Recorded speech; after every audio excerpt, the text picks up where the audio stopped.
Jangan lupa like, komen, dan subscribe channel YouTube TVRI Bengkulu dan nyalakan lonceng notifikasinya.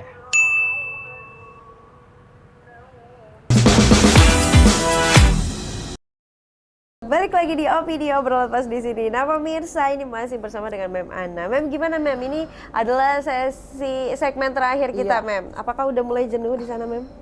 Di sana, di sini Di enggak. sini? Di sini lebih nyaman saya. Oh, lebih nyaman. Karena kita Lebih cerita nyaman, tentang iya. keseruan juga Karena ya, Mem ya. Ceritanya asik ya. Oke. Nah, Mem, ini selama 20 tahun mengajar. Iya. Gimana, Mem? Apakah pernah ngerasain jenuh mungkin, Mem? Capek mengajar atau gimana, Mem? Kalau misalnya jenuh dalam artian mau berhenti begitu. Iya, atau kayak jenuh aja, pengen deh kayaknya punya rehat yang agak lama gitu. Kalau untuk sementara mungkin saya masih semangat ya untuk menjadi tenaga pendidik. Belum ada itu ke saya, mungkin karena konteksnya masih fit badan saya, belum ada masalah penyakit, belum ada apa gitu. Paling di jenuhnya itu ketika mengajarnya itu tidak berhenti. Dalam satu hari itu punya 4 kali pertemuan, 4 kelas yang masing-masing kelas ada 3 jam. Artinya jenuhnya itu bukan jenuh mau berhenti menjadi penjaga pendidik, bukan, tapi jenuhnya pengen, duh kok ngajarnya nggak berhenti dari pagi sampai sore, cuap, badan capek, semuanya sudah tidak mendukung lagi, itu saja. Kalau untuk jenuh tidak lagi mau mengajar, nggak ada. Jenuh pengen istirahat ketika hari itu mungkin lagi padat banget gitu ya, Mem ya. Padat. Karena kadang-kadang ada dalam satu hari kita cuma ngajar 2 kelas. Tapi ada ya kayak saya hari Selasa full, bener-bener full dari jam 1 sampai jam ke-8 full. Kebayang nggak? Dimana nggak jenuhnya? Kalau saya bilang nggak jenuh, hebat lah. Iya, jenuh, betul. pasti jenuh. Manusiawi Ya, sekali manusiawi. itu, Mungkin kita pengen juga baring-baring, pengen juga selonjoran seperti itu. Tapi karena tugas ya tidak bisa. Mungkin nanti jenuhnya di rumah diobati gitu. Bisa tidur sama anak atau santai nonton TV atau balik ke keluarga lagi ya, Mem. Kalau di sekolah nggak bisa seperti itu. Nah, kalau suka dukanya nih, Mem, sebagai tenaga pendidik, apalagi kalau sekarang kan, Mem, kita lihat pemberitaan mengenai guru itu miris sekali ya, Mem. Banyak ya. Kayak banyak sekali permasalahannya, apalagi mengenai ruang gerak guru sekarang tuh kayaknya benar-benar terbatas. Yang dikit-dikit viral nih, dikit-dikit viral, bisa dikit-dikit viral. Iya gitu. Betul. Nah, gimana sih, Mem, suka dukanya menjadi seorang guru ini? Ya, kalau suka dukanya tentunya pastilah banyak ya. Untuk sukanya, sukanya itu ketika kita memberikan penjelasan, memberikan materi kepada anak-anak kita. Anak-anak itu di antara 30 katakanlah siswa itu ada yang paham 10 saja. Kalau untuk semuanya mungkin agak susah ya. Tapi setidaknya 10 aja yang kita jelaskan dari mulai awal sampai akhir itu ada yang paham. Rasanya hati ini lega sekali. Jadi berefek ke kelas berikutnya. Jadi kalau misalnya saya mengajar di kelas ini, misalnya katakanlah saya mengajar di kelas elektronika. Tadi dari antara 30 orang anak itu ada 10 orang yang benar-benar memahami materi yang saya ajarkan. Terbukti dengan adanya saya kasih latihan soal, dia mampu mengerjakan. Nah, ketika mereka itu walaupun yang lainnya itu nggak paham, tercover, tertutupi, terbantu. Saya keluar kelas itu merasa kayaknya, wah, walaupun 3 jam saya berdiri di kelas, terbayarkan capeknya saya tadi, itu sukanya. Kemudian nanti kalau saya bertemu lagi di kelas berikutnya, di jurusan lain, suasana itu akan terbawa, karena emosi saya masih bahagia gitu ya.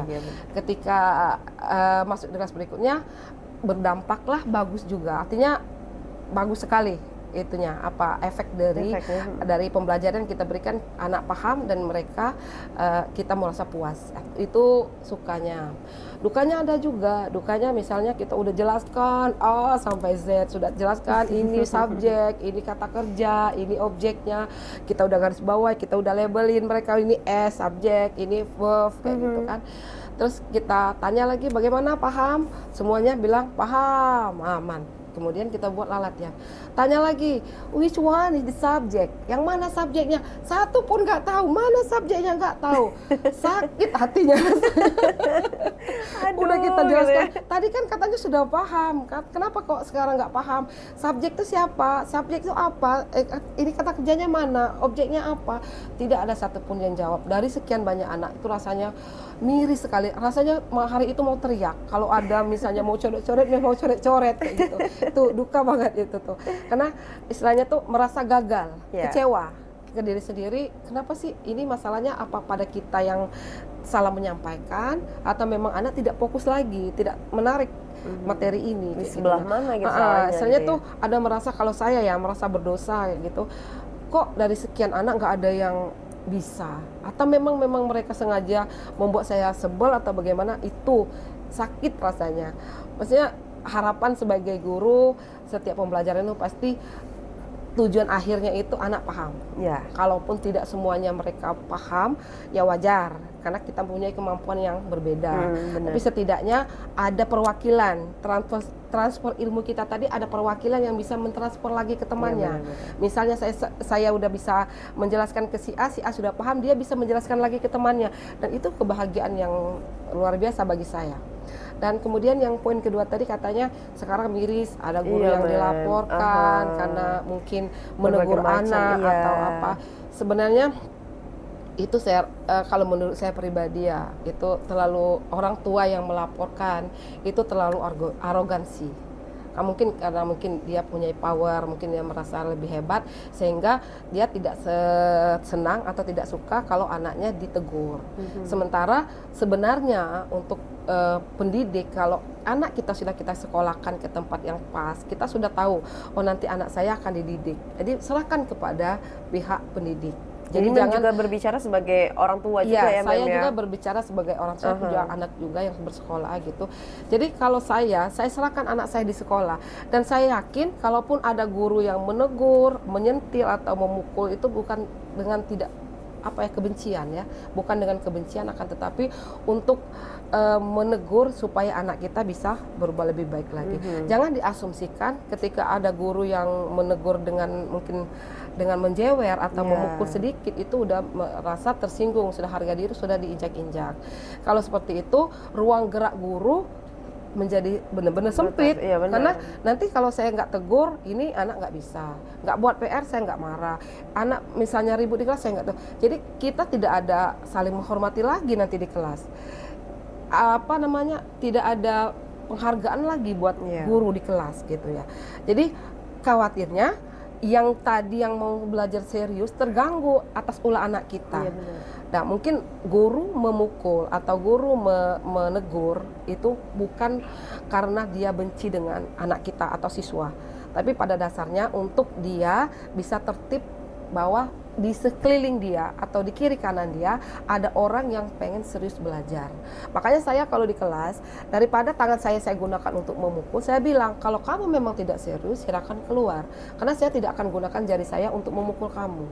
Jadi silakan keluar. Memang sakit nanti ya. Daripada tangannya sakit, yang mukul badannya kan keras tuh, anak cowok kan. Tangan saya sakit, dia benci saya, kemudian nanti saya terngiang-ngiang. Jadi mood saya juga akan berpengaruh, terkuras. Jadi saya lebih pada, kalau memang kalian mau serius, ayo saya ajak serius, kalau tidak silakan keluar. Jadi kita bijaklah sebagai orang tua untuk tidak segala sesuatu itu kita anggap kebencian, untuk tidak menganggap bahwa teguran atau didikan dari sekolah itu mendiskriminasi anak kita. Tidak, pada dasarnya apapun itu yang namanya pendidikan, prosesnya kita jalani dengan tidak melibatkan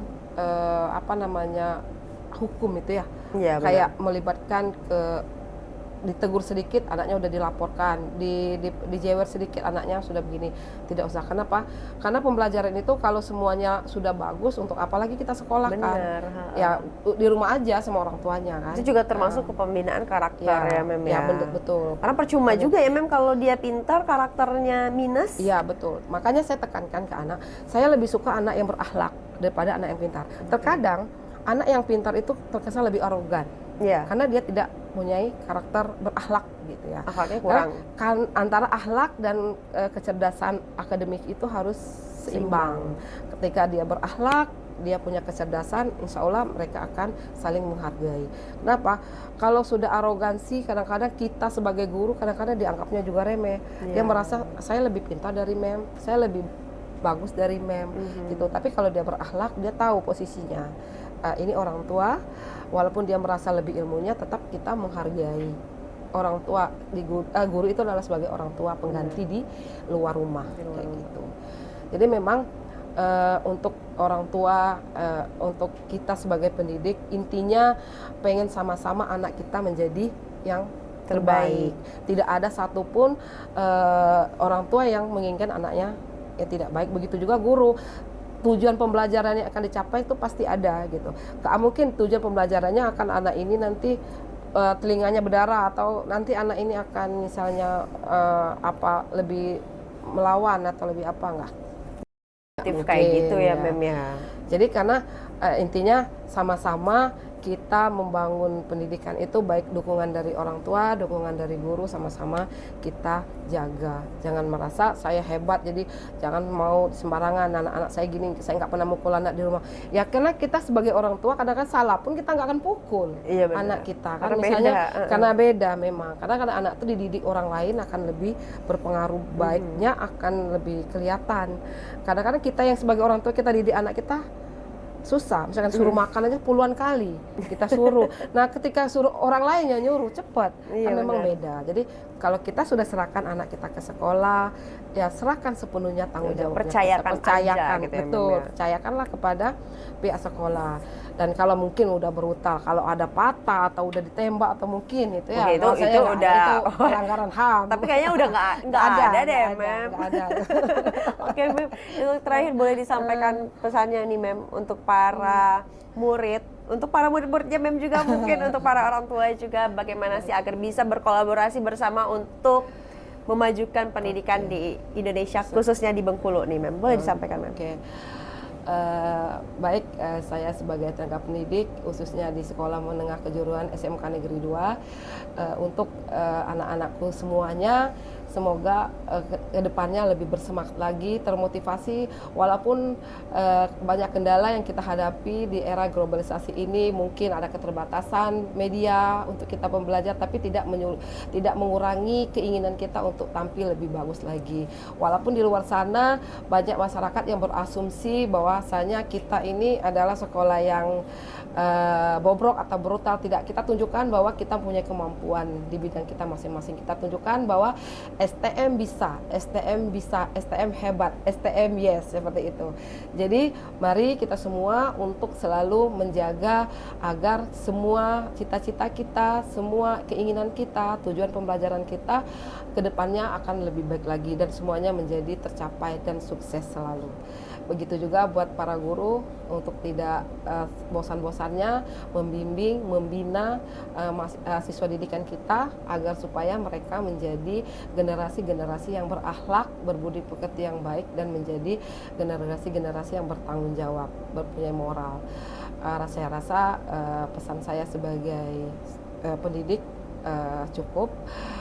Mungkin dalam penyampaian yang lainnya salah atau apapun, saya mohon maaf gitu ya, karena tidak ada manusia pun yang tidak mempunyai kesalahan. Maka itu setiap kata yang saya sampaikan tadi apabila mempunyai makna atau ada manfaatnya, alhamdulillah. Kalau tidak, yang kira-kira tidak berguna silakan diabaikan untuk tidak dipikirkan. Oke, luar biasa sekali, Mem. Itu tadi pesannya untuk kita semua, artinya semuanya harus berperan ya, Mem. Ya, harus mengambil peran dan harus saling mengerti juga ya, Mem ya. Betul. Bagaimana perannya masing-masing agar bisa terjalankan semuanya dengan baik. Dan terima kasih banyak loh, Mem. Udah hari ini udah memenuhi undangan kami untuk bisa hadir di sini menginspirasi aku dan juga para pemirsa Opini tentunya di tengah kesibukan ya, Mem. Alhamdulillah saya juga merasa terpanggil seperti ini, merasa senang saya bisa berbagi ilmu, bisa bertemu Mbak Tari yang cantik, dan Masya kemudian Allah, Mem juga cantik banget. bisa apa ya, bisa sharing ya, bisa sharing pengalaman suka duka maupun yang lainnya. Jadi istilahnya walaupun waktunya singkat tapi merasa ada apa ya, ada bekasnya. Iya, betul. Berbekas. Mungkin kita akan lanjut part 2 kali ya. Boleh. Terima kasih banyak. Continue ya. Sampaikan salam juga, Mem, kepada semua murid-muridnya, Mem. Okay. Ini Mem kerennya hari ini kita pinjem dulu di sini. Apa boleh saya ngomong sedikit mengenai boleh sekolah? Dong, apa? Untuk sekolah ya. Boleh. sedikit mungkin promosi gitu ya. Baik untuk saya bertugas di SMK Negeri 2. Di SMK Negeri 2 itu ada 6 jurusan kita ya. Jurusannya salah satunya adalah teknik elektronika, teknik otomotif, teknik konstruksi dan properti, teknik ketenaga listrikan, kemudian teknik geomatika atau survei. Kemudian yang keenam itu adalah teknik mesin. Nah, masing-masing jurusan ini mempunyai program keahlian seperti otomotif. Seperti otomotif itu mereka ada 3 program keahlian. Yang pertama adalah teknik kendaraan ringan atau disebut TKR. Ada jurusan TKR. Kemudian ada namanya teknik bisnis sepeda motor atau TBSM. Yang disingkat TBSM. Kemudian ada program keahlian teknik alat berat atau TAB, itu jurusan otomotif. Kemudian untuk yang di listrik, ketenaga listrikan ada 2 jurusan, ada 2 program keahlian. Yang pertama itu adalah teknik instalasi tenaga listrik dan teknik pendingin dan dan udara, TPTU. Nah, jadi bagi masyarakat Bengkulu yang menginginkan untuk bergabung atau memasukkan anaknya ke SMK Negeri 2, jangan khawatir karena kita di sana mempunyai berbagai macam jurusan yang nantinya akan yang digunakan di masyarakat.